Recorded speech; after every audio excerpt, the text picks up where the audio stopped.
নতুন বউ আমারে ফালাইয়া দিল রে, ধাক্কা মাইরা কোমরটা ভাঙলো রে। কে কোথায় আছিস, বাঁচা আমারে, মাইরা ধরল নতুন বউ আমারে। সদ্য বিবাহিতা নতুন বউ আফসানা মুখে শাড়ির আঁচল গুজে দাঁড়িয়ে চোখ বড় বড় করে তাকিয়ে আছে শাশুড়ির দিকে। একটু আগে শাশুড়িকে ড্রয়িং রুমে চা নাস্তা দিতে আসলে উনি নিজেই আচমকা চা ফ্লোরে ফেলে নিজে চায়ের পা পিছলে পড়ে যান। এরপর নিজেই চিল্লাচিল্লি করতে শুরু করেন। এটা দেখে আফসানা হতবুদ্ধি হয়ে যায়। আফসানার স্বামী হাসিব আর ননদ আফরিন ছুটে আসে ড্রয়িং রুমে। এসেই হাসিব বলে, কি হয়েছে মা, তুমি এভাবে পড়ে গেলে কিভাবে? তোর বউয়ে আমায় ধাক্কা মারছে বাপ। দেখ দেখ, ধাক্কা মাইরা না তুইলা বোবার মতো খাড়ায় আছে। তুমি মাকে ধাক্কা মারছো? বিশ্বাস করো হাসিব, আমি এমন করি নাই। উনি নিজেই চা ফেলে পড়ে গিয়ে আমায় দোষ দিচ্ছেন।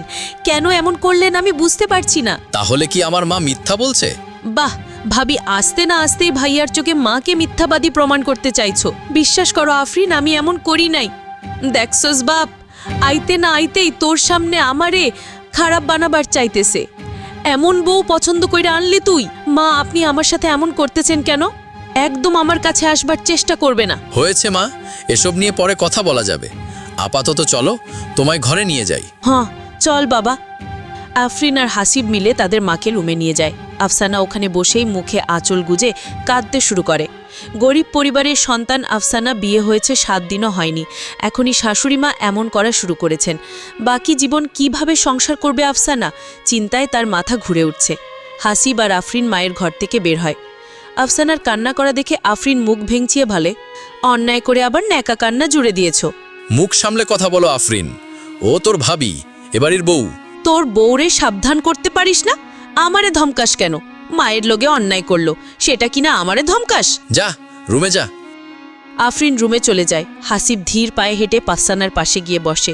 আফসানা কাঁদো কাঁদো চোখে হাসিবের দিকে তাকায়। হাসিবকে কেঁদে বলে, আমি, বিশ্বাস করেন হাসিব, আমি আমারে ধাক্কা মারি নাই।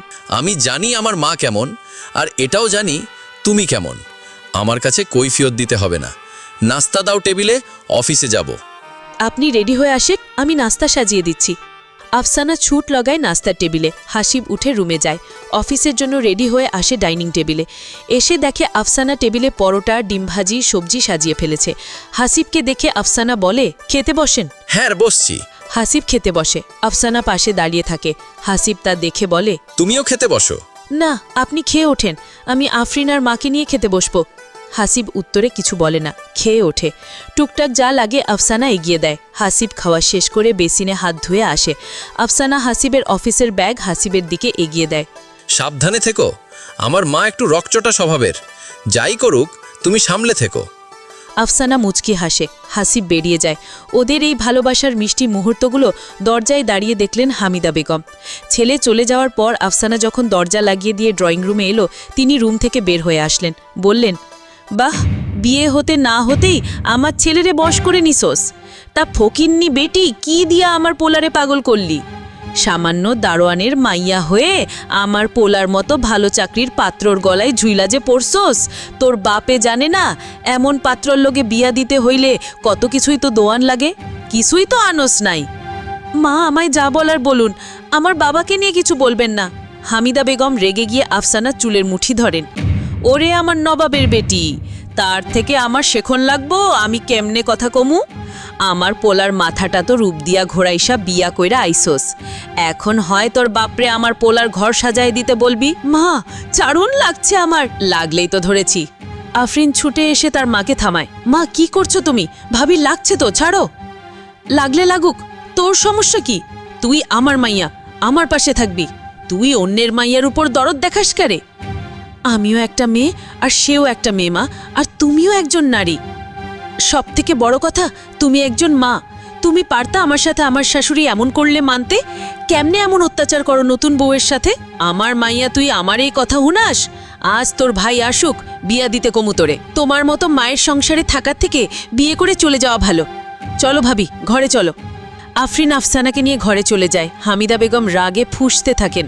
চিল্লায় আফরিনে যাওয়ার পথে তাকিয়ে বলেন, দেখমো রে, ভাবির প্রতি এমন দরদ কতদিন থাকে? যখন ভাবি সংসারের কাজে খাইটা মারবো তখন বুঝবি পরের বেটি কি জিনিস। তুমি সেটা নিয়ে ভাবতে হবে না। আমার ভাবি যদি সেই স্বভাবের মেয়ে হতো তোমার হাত এতক্ষণে মুচড়ে দিত। আফরিন চোখের আড়াল হয়ে যায়। হামিদা বেগম রাগে ফুঁসতে শুরু করেন। আফরিন আফসানাকে নিয়ে রুমে এসে খাটে বসিয়ে দেয়। এরপর সাইড টেবিল থেকে জগ নিয়ে পানি ঢেলে 1 গ্লাস পানি আফসানার দিকে এগিয়ে দেয়। এরপর বলে, পানিটুকু খেয়ে নাও। আফসানা কোনোমতে গ্লাসটা ধরে পানি খেয়ে নেয়। এরপর বিধ্বস্ত স্বরে বলে, আমার জন্য মায়ের সাথে এমন ব্যবহার না করলেও পারতে। তুমি কি দিয়ে তৈরি গো? একজন মানুষ তোমায় মারলো বকলো, তুমি তার হয়ে কথা বলছো? যত যাই হোক, উনি তো মা, আমার মা, সেটা আমি দেখে নেব, তোমার ভাবতে হবে না। আচ্ছা বাদ দাও, চুল আঁচড়ানো হলে চলো নাস্তা করা যাক। তুমিও খাওনি, চলো একসাথে খাবে। আগে তোমার চুল আঁচড়ে দেই। লম্বা চুল একা একা কি করে সামলাও কে জানে। খুব লেগেছে তাই মা? ও কিছু না, এরকম হয়েই থাকে টুকটাক, সংসার জীবন এমনই। আমার শাশুড়ি এমন হলে তখনই হাত মুচড়ে ধরতাম। তোমারই মা ওভাবে ধরলে পরে তো ভাবিই খারাপ এটা বলতে। আমার চোখের ন্যায় অন্যায় বলে একটা পর্দা আছে তো, বিনা দোষে পরের ঘরের মেয়েকে বউ করে আনার পর এভাবে অত্যাচার কেন করতে দেব? আচ্ছা বাদ দাও, নাস্তা করে নাও।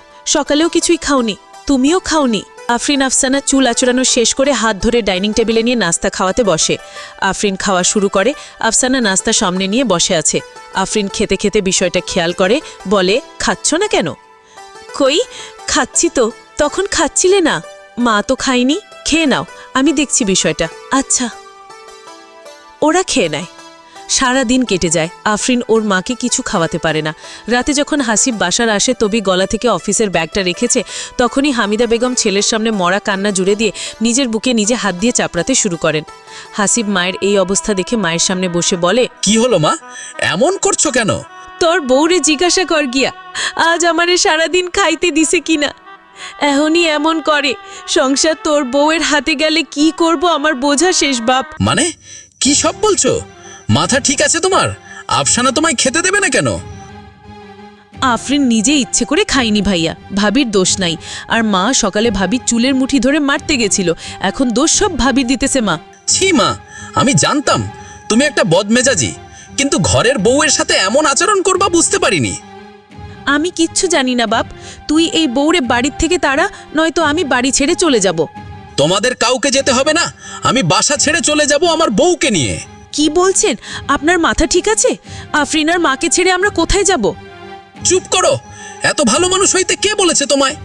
শাশুড়ি অযাচিত কাজ করে, আর সেটা এই যুগের মেয়ে হয়ে সহ্য করো। একটু চালাক হইতে জানো না? জানলে তো আমার মা এত কিছু করার সাহস পেত না। দয়া করে আপনি শান্ত হন, রাগের মাথায় এই সিদ্ধান্ত নেবেন না। তুমি চুপ করো তো ভাবি, ভাইয়া যা বলে সেটাই হবে। কি বলছিস তোরা? হ্যাঁ, বাসা ছেড়ে যাবি মানে পরের মেয়ের জন্য তুই তোর মারে ছাইড়ে যাবি? বাপ, পরের মেয়েকে দায়িত্ব নিয়ে এনেছি আমি, তাকে তোমার কথায় বাপের বাসায় পাঠিয়ে অপমান করতে চাই না তাদের। ভাইয়া তুই ছোট্ট বাসা দেখ, এরপর চলে যা, আমার খরচ আমি জোগাড় করে নেব। তোকে কিচ্ছু করতে হবে না, আমি মরিনি। বউ আর মা বোনের দায়িত্ব নেওয়ার সামর্থ্য আমার আছে। আমার কথাটা একবার শুনুন, আপনি শান্ত হন। তুমি চুপ করো তো, তোমার জন্য আজ এই অবস্থা। ওর উপর চেঁচামেচি করবেন না। আফরিন, মাকে ঘরে নিয়ে যা। ভাইয়ের কথায় আফরিন হামিদা বেগমকে ঘরে নিয়ে যায়। হামিদা বেগম আফরিনকেও ধাক্কা দিয়ে সরিয়ে দিতে চায়। হাসিব নিজের রুমে চলে যায়।